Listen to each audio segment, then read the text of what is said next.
pidato yang bikin emosi tahun ini. Dan nominasinya adalah pria solo dalam pidato ikoniknya Saya Akan Lawan. Tetapi hari ini di Jogja saya sampaikan saya akan lawan. Selanjutnya adalah Fufu Fafa dalam pidato 19 juta lapangan pekerjaan. Insya Allah akan terbuka 19 juta lapangan pekerjaan untuk generasi muda dan kaum perempuan. Dan Prabowo yang membahas tentang nuklir Timur Tengah. Sekarang Saudi Arabia dikatakan bahwa Iran sudah punya senjata nuklir. Sekarang Saudi Arabia ingin juga punya senjata nuklir. Kalau Saudi Arabia ingin punya senjata nuklir, tidak menutup kemungkinan Emirates juga mau punya senjata nuklir. Qatar juga mau punya senjata nuklir. Mesir juga mau punya. Kami sudah cukup mendengar diskualifikasi.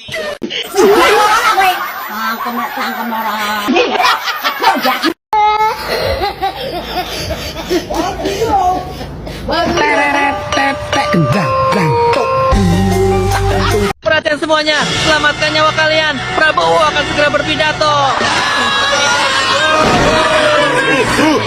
Sembunyikan mikrofonnya. Prabowo akan berpidato. Antek asing. Catatan rekam ya. Prabowo Subianto kalau jadi presiden Republik Indonesia kesehatan nggak bayar. Subsidi listrik, subsidi BBM 2 triliun per bulan. Penggilingan padi untung 2 triliun. Ini yang bisi Pak Wowo masih hidup nggak nih orangnya nih, ha? Biar ku tapuk dulu congornya. Pak Wowo, di negara ini yang paling miskin itu petani, ngerti?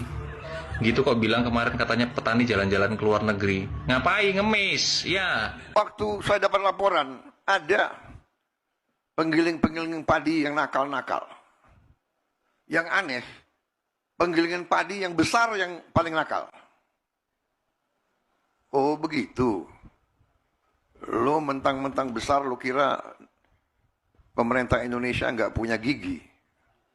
Aku buka Undang-Undang Dasar 1945 pasal 33. Cabang-cabang produksi yang penting bagi negara dan yang menguasai hajat hidup orang banyak dikuasai oleh negara. Tidak mau tertib, tidak mau patuh kepada kepentingan negara. Ya, saya gunakan sumber hukum ini. Saya katakan saya akan sita penggiling-penggilingan padi itu.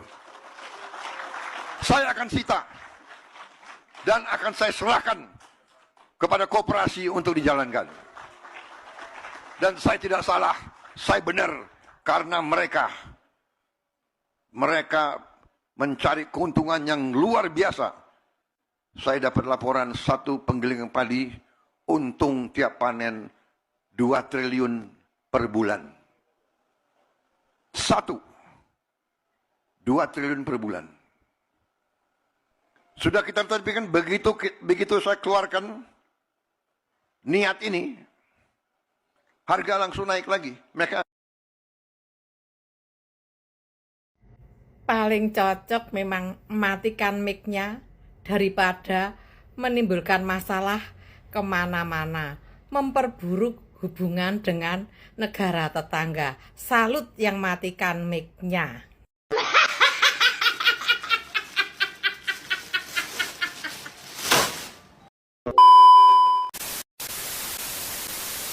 Viral sekali ya tentang Presiden Prabowo Subianto yang kemarin sempat berpidato dan kemudian dia itu keceplosan, lagi-lagi keceplosan ya.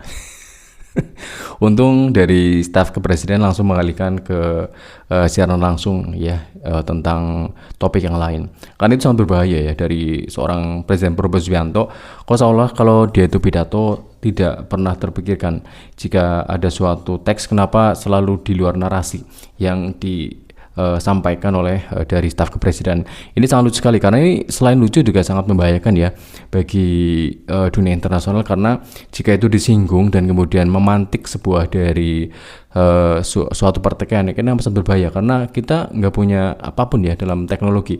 Paling canggih kita mempunyai teknologi MBG guys ya, dan kentingisasi dan kooperasi Desember Putih.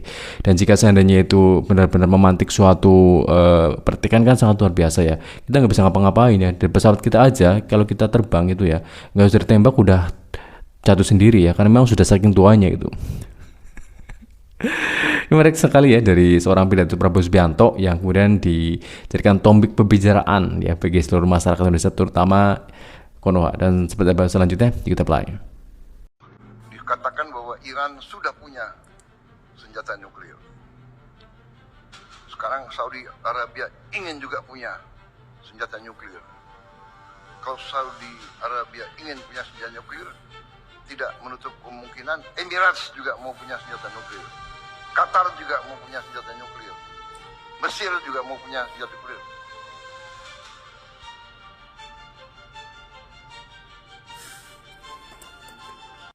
Nah, video tadi tuh viral banget dari kemarin di medsos ya. Jadi presiden lagi ngomongin nuklir nih, pidato.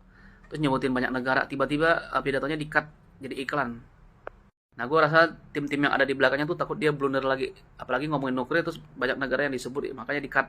Kalau kemarin-kemarin kan pidato blundernya FYP di Indonesia. Nah, ini mungkin timnya takut video ini nanti bisa FYP di seluruh dunia. Nah, ini udah bulan Agustus, bentar lagi bakal ada pidato kenegaraan presiden. Ayo kita tunggu. Menjadi kepala negara itu mewakili martabat bangsa, bukan lagi nongki-nongki ngobrol di pos ronda. Kalau rakyat jelata yang asbun, paling mentok digerebek tetangga. Lah, kalau presidennya asbun, taruhannya kedaulatan suatu negara. Mantan tentara dan menteri pertahanan bisa selugu itu pidatonya soal geopolitik. Amerika Serikat dan Eropa aja nggak mau ngomong se-eksplisit kayak gitu soal Iran. Dikatakan bahwa Iran sudah punya senjata nuklir. Statement tanpa bukti adalah tuduhan keras. Fatwa almarhum Khomeini melarang senjata nuklir. Keasbunan ini sudah pasti nyampe ke intel negara-negara yang dia sebutin. Dan pasti efeknya ke hubungan diplomatik antar negara kita dengan negara-negara tersebut. Satu pidato, satu blunder. Untung anak buahnya cepet matiin mic dan ganti dengan iklan. Dikatakan bahwa Iran sudah punya senjata nuklir. Sekarang Saudi Arabia ingin juga punya senjata nuklir. Kalau Saudi Arabia ingin punya senjata nuklir, tidak menutup kemungkinan Emirates juga mau punya senjata nuklir. Qatar juga mau punya senjata nuklir. Mesir juga mau punya senjata nuklir. Bangsa Indonesia harus berdiri di atas kaki kita sendiri. Ini karena banyak wartawan, pidato harus aku atur gitu ya. Saudara-saudara sekalian, pembangunan harus dilaksanakan dengan baik. Harus kerja keras. Harus kerja keras dan tidak boleh minta untung besar-besar ya. Ini amat ya punya presiden. Kayak anak PAUD perasaan ya. Ini mah cocoknya jadi pelawak bukan jadi presiden ya. Coba dulu Bapak itu ikutan audisi pelawak Indonesia ya, pasti sangat menghibur sekali ya. Bukan jadi presiden Pak ya, karena cocok sekali kalau Bapak itu jadi pelawak. Atau enggak sekarang gabung aja ke grup Sri Mulat, pasti cocok banget Pak. Dan aku jamin rakyatmu, rakyat Indonesia ini pasti akan suka Bapak itu jadi komedian daripada jadi presiden. Ini aku jamin ya. Jadi buat teman-teman semua, siapa yang setuju Bapak Prabowo jadi komedian, jadi pelawak Indonesia ya, siapa yang suka dan setuju tolong tulis di kolom komentar ya. Dikatakan bahwa Iran sudah punya senjata nuklir. Sekarang Saudi Arabia ingin juga punya senjata nuklir. Kalau Saudi Arabia ingin punya senjata nuklir, tidak menutup kemungkinan Emirates juga mau punya senjata nuklir. Qatar juga mau punya senjata nuklir. Mesir juga mau punya senjata nuklir.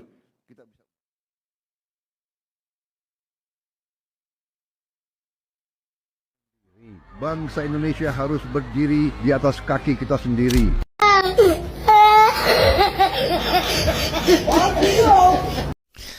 Ramainya Prabowo Subianto ketika berpidato ya, kemudian dari naskahnya itu kayak melenceng dari jalur kebenaran ya, udah capek-capek dibuatin ya, itu nggak murah ya, dari teks pidato kepresidenan itu nggak murah ya.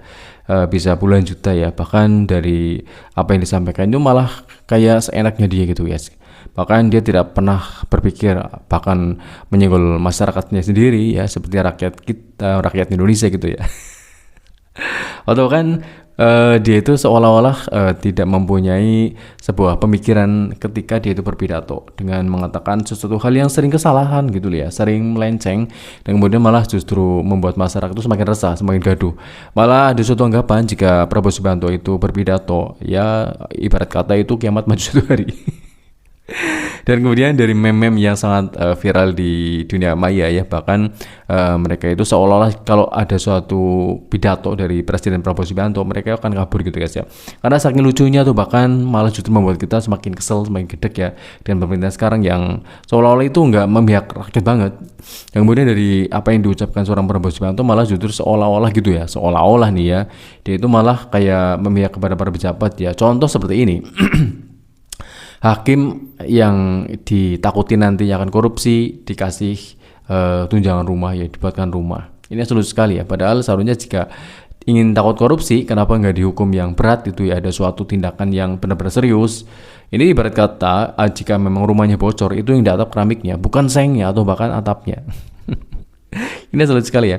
Dan kemudian dari para menterinya, jika memang tidak ingin melakukan korupsi dari jajarannya, itu kenapa harus ditambah uangnya gitu guys ya. Bonusnya itu 3 miliar. Menteri dan wakil menteri kan miliaran bonusnya. Kan selalu sekali ya. Dia itu tidak pernah memikirkan bahwa anggaran kita sedang kembang kempis, malah justru bagi-bagi uang, bagi-bagi kue kepada para pejabat dan kroni-kroninya. Otomatis membuat masyarakat itu tambah sakit guys ya. Karena udah dolar naik, yang katanya dia itu orang desa nggak perlu pakai dolar gitu ya, malah semakin mencekik. Pajak dinaikkan, serba dipajakin, cuman kentut doang yang dipajakin. Bayangkan gitu ya, dari seorang Bahlil ya, yang nantinya tahun 2027 itu televisi, sepeda itu akan dipajakin. Bayangin aja ya. Secara logis seperti ini, presidennya itu asal ngomong ya. Kalau ngomong itu nggak pakai pemikiran atau bahkan mempunyai empati kepada hati masyarakat yang sedang tercekik dengan ekonomi. Pejabatnya asal ngomong, Bahlil lah yang mengatakan bahwa kalau ingin hemat, kompor itu kalau udah digunakan dimatiin. Ya otomatis, emang nggak mikir ya kalau ngomong ya. Atau bahkan dari pejabatnya, menterinya seperti Menteri HAM, begal itu tidak layak untuk dieksekusi. Kalau memang dieksekusi, itu akan melanggar HAM.